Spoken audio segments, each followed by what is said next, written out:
ദൈവത്തിന്റെ അതിപരിശുദ്ധ നാമം വാഴ്ത്തപ്പെടുമാറാകട്ടെ. പ്രിയ ദേശനിവാസികളെ, കർത്താവായ യേശുക്രിസ്തുവിന്റെ മാറ്റമില്ലാത്ത സുവിശേഷവുമായി ഈ ദേശത്തേക്ക് കടന്നു വരുവാൻ ഹോപ്പ് ഗിവേഴ്സ് മിഷന്റെ ആഭിമുഖ്യത്തിൽ ദൈവത്തിന്റെ ദാസിദാസന്മാരായ ഞങ്ങളെ അത്യുന്നതനായ ദൈവം ഇടയാക്കിയതോർത്ത് ദൈവത്തെ സ്തുതിക്കുന്നു.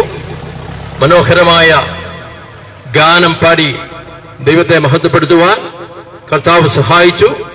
തുടർന്ന് അല്പസമയം ദൈവത്തിന്റെ മാറ്റമില്ലാത്ത വചനം ഈ ദേശത്തോട് വിളിച്ചു പറയുവാൻ, ഒരു സന്തോഷ വാർത്ത നിങ്ങളോട് അറിയിക്കുവാൻ വേണ്ടിയാണ് ഞങ്ങൾ കടന്നു വന്നിരിക്കുന്നത്. ദൈവത്തിന്റെ വചനമാകുന്ന ബൈബിളിൽ ഒരു വേദഭാഗത്ത് ഇങ്ങനെ നാം വായിക്കുന്നു: അന്ത്യകാലത്ത് ദുർഘട സമയങ്ങൾ വരും. മനുഷ്യർ സ്വസ്നേഹികളും അമ്മയപ്പന്മാരെ അനുസരിക്കാത്തവരും വാത്സല്യമില്ലാത്തവരും ഇണങ്ങാത്തവരും വമ്പ് പറയുന്നവരും ദൂഷണം പറയുന്നവരും അഹങ്കാരികളുമൊക്കെ ആയിട്ട് മാറുമെന്ന് ദൈവത്തിന്റെ വചനം നമ്മെ ഓർമ്മിപ്പിക്കുന്നു. അതെത്ര സത്യമാണെന്ന് നമുക്ക് ഈ കാലഘട്ടത്തിലെ സംഭവങ്ങൾ നാം കാണുകയും വായിക്കുകയും കേൾക്കുകയും ഒക്കെ ചെയ്യുമ്പോൾ നമുക്ക് മനസ്സിലാക്കുവാനായിട്ട് സാധിക്കും. അതിലേറ്റവും പ്രധാനപ്പെട്ടത് മനുഷ്യർ സ്വസ്നേഹികളായി തീരുമെന്നാണ്. ദൈവത്തിന്റെ വചനം പറയുന്നു, അനേകരുടെ സ്നേഹം തണുത്തുറഞ്ഞു പോകും. സ്നേഹം ലഭിക്കാതെ അനേകര് വളരെ നിരാശയോടെ ദുഃഖത്തോടെ ആയിരിക്കുമ്പോൾ, വാത്സല്യം അനുഭവിപ്പാൻ കഴിയാതെ അനേകര് വലിയ മനോവേദനയോടെ ആയിരിക്കുമ്പോൾ, അത്യുന്നതനായ ദൈവം നമുക്ക് നൽകുന്ന വാഗ്ദത്തം താൻ സ്നേഹമാണെന്നുള്ളതാണ്. നന്ദിയോടെ ദൈവത്തെ സ്തുതിക്കുന്നു. തന്റെ ഏകജാതനായ പുത്രനിൽ വിശ്വസിക്കുന്ന ഏവനും നശിച്ചു പോകാതെ നിത്യജീവൻ പ്രാപിക്കേണ്ടതിന് ദൈവം അവനെ നൽകുവാൻ തക്കവണ്ണം ഈ ലോകത്തെ നമ്മെ ഓരോരുത്തരെയും സ്നേഹിച്ചു. നന്ദിയോടെ ദൈവത്തെ സ്തുതിക്കാം.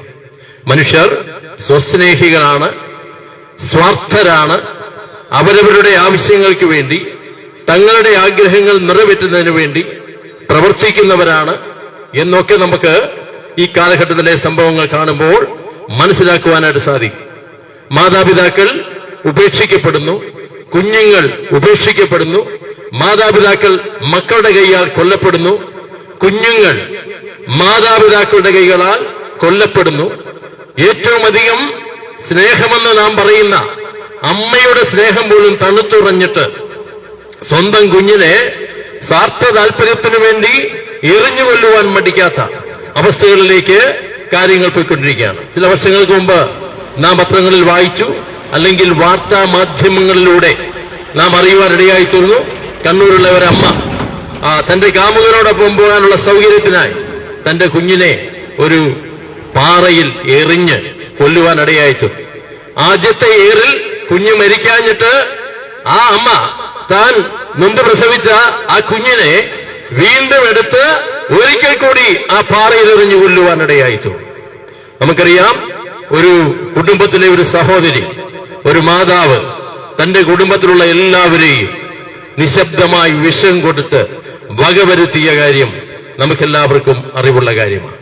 അങ്ങനെ എന്തും ചെയ്യാൻ മടിയില്ലാത്ത, ദിവസം തോറും നമ്മൾ പത്രങ്ങളിൽ നിന്ന് വായിക്കുന്ന കാര്യമാണ്, മാതാപിതാക്കൾ മക്കളുടെ കൈകളാൽ മർദ്ദിക്കപ്പെടുന്നു, മക്കളുടെ കരങ്ങളാൽ അവർ കൊല്ലപ്പെടും.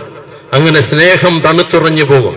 സ്വന്തം കുടുംബത്തിൽ പോലും ആരും സുരക്ഷിതരല്ല എന്നുള്ള നിലയിലേക്ക് കാര്യങ്ങൾ വന്നിരിക്കുകയാണ്. കൊട്ടാരം മുതൽ കുടിൽ വരെ സമാധാനമില്ലാതെ, സ്വസ്ഥതയില്ലാതെ, സന്തോഷമില്ലാതെ ഭാരപ്പെടുമ്പോൾ ജീവിതത്തിൽ സമാധാനമുണ്ടാകുവാൻ, സന്തോഷമുണ്ടാകുവാൻ, സ്നേഹം അനുഭവിപ്പാൻ ഉള്ള ഏക വഴിയാണ് കർത്താവായ യേശുക്രിസ്തു. മുമ്പേ സൂചിപ്പിച്ചതുപോലെ തന്റെ ഏകജാതനായ പുത്രനിൽ വിശ്വസിക്കുന്ന ഏവനും നശിച്ചു പോകാതെ നിത്യജീവൻ പ്രാപിക്കേണ്ടതിന് ദൈവം അവനെ നൽകുവാൻ തക്കവണ്ണം ലോകത്തെ സ്നേഹിച്ചു.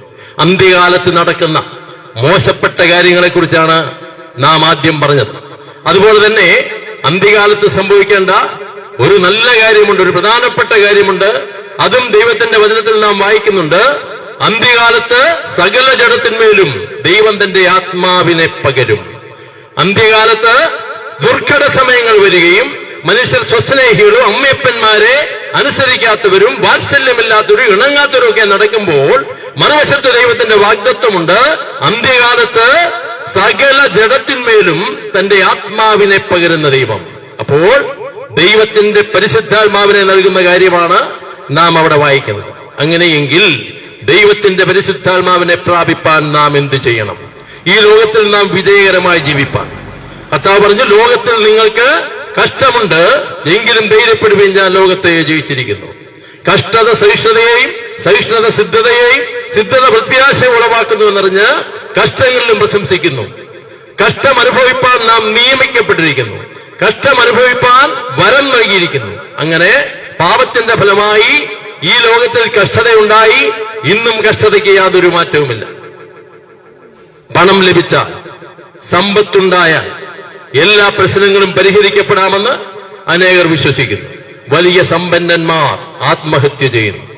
വലിയ സമ്പത്തിൽ ജീവിക്കുന്നവർ വിഷാദ രോഗം ബാധിച്ച് ആത്മഹത്യാ പ്രവണതയുമായി ആത്മഹത്യ ചെയ്യാതിരിക്കാൻ മരുന്നുകൾ കഴിച്ചുകൊണ്ട് നടക്കുന്നു. ലോക പ്രശസ്തരായ ക്രിക്കറ്റ് താരങ്ങളും സിനിമാ താരങ്ങളും ഒക്കെ വിഷാദത്തിന് അടിമപ്പെട്ട് തങ്ങളുടെ ജീവിതം വലിയ നിരാശയുടെ ഗർത്തത്തിൽ വീണ് ലോകത്തിൽ ഒരു സമാധാനവുമില്ലാതെ ആത്മഹത്യക്ക് ശ്രമിച്ചുകൊണ്ടിരിക്കുമ്പോൾ അത്യുന്നതനായ ദൈവം അരുളി ചെയ്യാണ്, ഞാൻ എന്റെ സമാധാനം നിങ്ങൾക്ക് തരുന്നു, അത് ലോകം തരുന്നത് പോലെയല്ല. അന്ത്യകാലത്ത് സകല ജഡത്തിന്മേലും പരിശുദ്ധാത്മാവിനെ അയക്കുമെന്ന് പറഞ്ഞ ദൈവം, ആ ദൈവത്തിന്റെ മറ്റൊരു വാഗ്ദത്തമാണ്, ഞാൻ എന്റെ സമാധാനം നിങ്ങൾക്ക് തരുന്നു, ലോകം തരുന്നത് പോലെയല്ല. ഹല്ലേലൂയ. അപ്പോൾ ദൈവം പരിശുദ്ധാത്മാവിനെ നൽകുന്നു, ദൈവം സമാധാനം നൽകുന്നു. അത് മാത്രമല്ല, അത്യുന്നതനായ ദൈവം ആശ്വാസം നൽകുന്നു. ദൈവത്തിന്റെ വചനത്തിൽ നാം വായിക്കുന്നു, സർവാശ്വാസവും നൽകുന്ന ദൈവം, മനസ്സിലുള്ളവനായ ദൈവം. അതുപോലെ തന്നെ ദൈവം സന്തോഷം നൽകുന്നു. കർത്താവ് പറഞ്ഞു, നിങ്ങൾ എന്റെ നാമത്തിൽ എന്തെങ്കിലും അപേക്ഷിപ്പീൻ, നിങ്ങളുടെ സന്തോഷം പൂർണ്ണമാകുമ്പോഴും ഞാൻ നിങ്ങൾക്ക് നൽകാം. അതുപോലെ ദൈവം നമുക്ക് സ്വസ്ഥത വാഗ്ദത്തം ചെയ്യുന്നു. ദൈവവചനത്തിൽ നാം വായിക്കുന്നു, കർത്താവായ യേശുക്രിസ്തുവിൽ വിശ്വസിച്ച നാമല്ലോ അവന്റെ സ്വസ്ഥതയിൽ പ്രവേശിച്ചിരിക്കുന്നത്.